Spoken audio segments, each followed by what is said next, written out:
Hello everyone, कैसे हो आप लोग। मैं आपकी दोस्त, आपके मेंटोर एंड आपकी एजुकेटर मेहंदी तोशनेवाल आपके सामने हूँ। एंड आज मैं आपको बताने वाली हूँ किस तरह से आप आपके subject setting up of business, industrial and labour laws में एग्जाम्शन स्कोर कर सकते हैं। क्या सही तरीका है उसको पढ़ने का जिस वजह से आप एग्जाम्शन स्कोर कर पाओ। आज हम लोग इस सब्जेक्ट को बहुत ही ईजी बनाने वाले हैं। मैं आपको मेथड्स और ट्रिक्स बताने वाली हूँ इस सब्जेक्ट को पढ़ने के लिए। So let's start. सबसे पहला तो ये जान लो, ये जो सब्जेक्ट है ना, ये आपका एक बोनस सब्जेक्ट होता है। अभी बोनस सब्जेक्ट कैसे होता है, हम लोगों ने कंपनी लॉ पढ़ा है, राइट। कंपनी लॉ का कुछ पोर्शन आपके सेटिंग अप के अंदर भी आता है। एंड बिलीव मी, ये जो सेटिंग अप सब्जेक्ट है ये काफ़ी इजी सब्जेक्ट है। ये आपको इन टोटल बताता है कि बिजनेस एंटिटीज़ कितने तरह की होती, कैसे एक बिजनेस एंटिटी वर्क करती, क्या इसके फीचर्स होते हैं, कौन कौन से लॉज एप्लीकेबल यहाँ पर होते हैं। सो आपको मेजर फोकस यहाँ पर किस पे करना है, पहले समझने पे फोकस करना है। यहाँ पर आपको फोकस करना पड़ेगा इन अंडरस्टैंडिंग द कॉन्सेप्ट। और समझने के लिए कोई आपको एक्स्ट्रा दिमाग लगाने की जरूरत बिल्कुल भी नहीं है। आप नॉर्मली समझ सकते हो कॉन्सेप्ट को, बहुत ही इजी लैंग्वेज में आप कॉन्सेप्ट को समझ पाओगे। अच्छा, हमें समझ आ गया, लेकिन यहाँ पर जो सबसे ज़्यादा प्रॉब्लम आती है वो आती है लर्निंग, कैसे याद करें, क्योंकि काफ़ी कुछ भरा पड़ा है इस सब्जेक्ट के अंदर। तो जहाँ जहाँ पर भी आपने समझा है उससे रिलेटेड जो जो भी कॉन्सेप्ट आपको मिल रहे हैं, what you have to do is you have to recall that concept. अभी रिकॉल मतलब क्या, रिकॉल मतलब उसे याद करना है। हाँ, ऐसा तो आपने कहीं ना कहीं पढ़ा हुआ है। फॉर एग्जाम्पल, अगर आप पढ़ रहे हो conversion of private company into public company, अगर आप ऐसा पढ़ रहे हो तो आपको रिकॉल करना है प्राइवेट कंपनी क्या होती है, प्राइवेट कंपनी के आर्टिकल्स में क्या क्या रेस्ट्रिक्शंस होती है, क्या लिमिटेशंस होती है, क्या प्रोहिबिशन होते हैं, ये आपको याद करते जाना है। उसे हम बोलते हैं रिकॉलिंग। और साथ साथ में सबसे इंपॉर्टेंट चीज़ जो मैं आपको बताती हूँ which is you have to make notes. आपको नोट्स बनाने रहेंगे। कैसे नोट्स बनाने, बहुत ही शॉर्ट, बहुत ही समराइज नोट्स बनाने। लेकिन वाई, क्यों ही नोट्स बनाए हम लोग, नोट्स हमें मिलते तो है और मॉड्यूल भी होती है। देखो, आप एंड टाइम पे सब कुछ पढ़ नहीं सकते हो। अगर आप एग्जाम देने जाते हो तो पूरा का पूरा मॉड्यूल कैसे पढ़ोगे आप। At that time what you need is you need short notes, summarise notes. और उस टाइम पर आपके पास इतना समय नहीं होगा कि आप नोट्स बना पाओ। तो अभी you have enough time to make the notes. Utilise this time in making short and summarise notes. जो मेन की पॉइंट्स होते हैं वो नोट्स आपको साथ साथ में बनाते जाने। Believe me, it is the one of the easiest way to recall that concept. हमने समझ लिया है, हमने याद कर लिया है, and after that what we are doing is we are also making notes. ये मेथड बहुत ही बेस्ट चीज़ है। ये कर दिया है तो हमारी आधी नैया तो पार हो चुकी है। नेक्स्ट आपको क्या करना है, फॉर एग्जाम्पल आज आपने एक चैप्टर कंप्लीट किया, आज आपने एक चैप्टर पढ़ा है, आपने लेक्चर देख लिया, आपने सेल्फ स्टडी कर ली, दोनों चीज़ें हो गई। But how will you test कि आपको वो याद हो पा रहा है या नहीं हो पा रहा है। Then in that case you have to solve past year questions.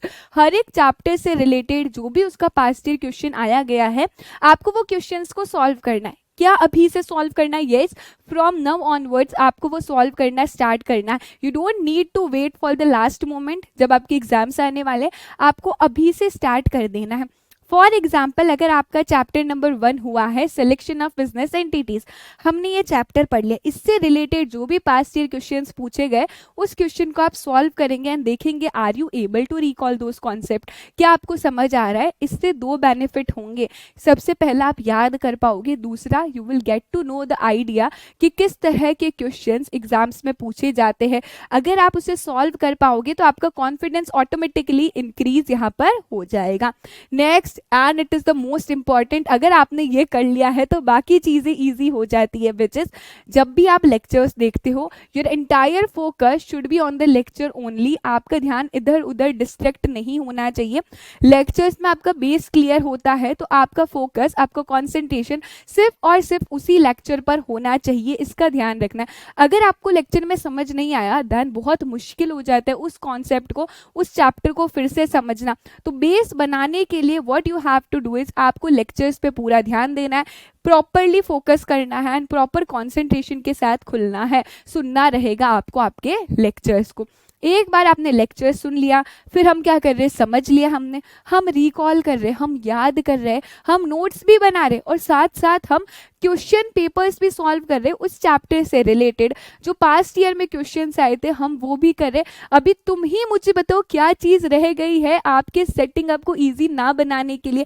हर एक मेथड हमने ले लिया है to score examination and setting up, और आपके सब्जेक्ट को ईजी बनाने के लिए you have to take efforts. आप एक प्रोफेशनल कोर्स में आए हो तो एफर्ट्स तो लेने पड़ेंगे, मेहनत तो करनी पड़ेगी, लेकिन what I can provide is I can give you the direction कि आप इस डायरेक्शन में मेहनत करो, और अगर आपने इस डायरेक्शन में मेहनत करी you will definitely S. What I have done is setting up के अंदर ये पॉइंट्स बताए हैं, आपको इस पॉइंट्स का ध्यान रखना है and just start with it. एक बार ट्रायल बेसिस पे स्टार्ट कर दो for some of the time, 1 month के लिए स्टार्ट करो and you will feel the change in yourself. आपको पता चलेगा, फिर आप ये चीज़ को छोड़ोगे ही नहीं। सो स्टार्ट इट एंड इस बार सेटिंग अप के अंदर आप 70+ लेकर आओगे। आपका एक ही मोटिव होना चाहिए, इस बार SBIL में 70+ पार मेहंदी मैम के साथ। ओके गाइज, प्लीज़ प्लीज़ इस चीज़ का ध्यान रखिए। ये एक रोड मैप बताया है मैंने आप लोगों के लिए यानी कि CS एग्जीक्यूटिव स्टूडेंट्स के लिए एक रोड मैप बताया है मैंने कि किस तरह से आपको प्रोसीड करना है। मैंने आपको बता दिया है कि आपको इस रास्ते पर चलना है। अभी इस रास्ते में आने वाली परेशानियों के साथ आपको डील करना पड़ेगा, आपको एक्स्ट्रा मेहनत करनी पड़ेगी, आपको आपका जो फालतू टाइम आप वेस्ट करते हो उसे कम करना पड़ेगा। यस, ये सारी चीज़ें आपको करनी पड़ेगी, बट मैंने आपको रास्ता बता दिया कि इस रास्ते पर चलो और आप SBIL के अंदर 70+ पार कर सकते हो। इट इज़ फॉर श्योर कर सकते हो आप इस चीज़ को। Just have faith in your self, क्योंकि ये सब्जेक्ट बहुत ही ईजी है, बहुत ही बोनस वाला सब्जेक्ट है। अगर आप देखोगे लास्ट ईयर के क्वेश्चन पेपर्स भी, तो सेटिंग अप के अंदर जनरली डायरेक्ट क्वेश्चंस पूछे जाते हैं एंड डायरेक्ट क्वेश्चंस में प्रोबेबिलिटी ज़्यादा हो जाती है मार्क्स को इंक्रीज करने के लिए। दैट इज़ वाई ये एक बोनस सब्जेक्ट होता है एंड हमने सारी चीज़ों का कॉन्ट्रीब्यूशन ले लिया है which is necessary in scoring examination and setting up. So इन चीज़ों का ध्यान रखिए, फॉलो कीजिए और मुझे ज़रूर बताइए कैसा लगता है फॉलो करने के बाद, क्या चेंजेस आपको फील होते हैं। तब तक के लिए खूब खूब अच्छे से पढ़ो। Make yourself proud, make your parents proud, make me proud. Bye bye.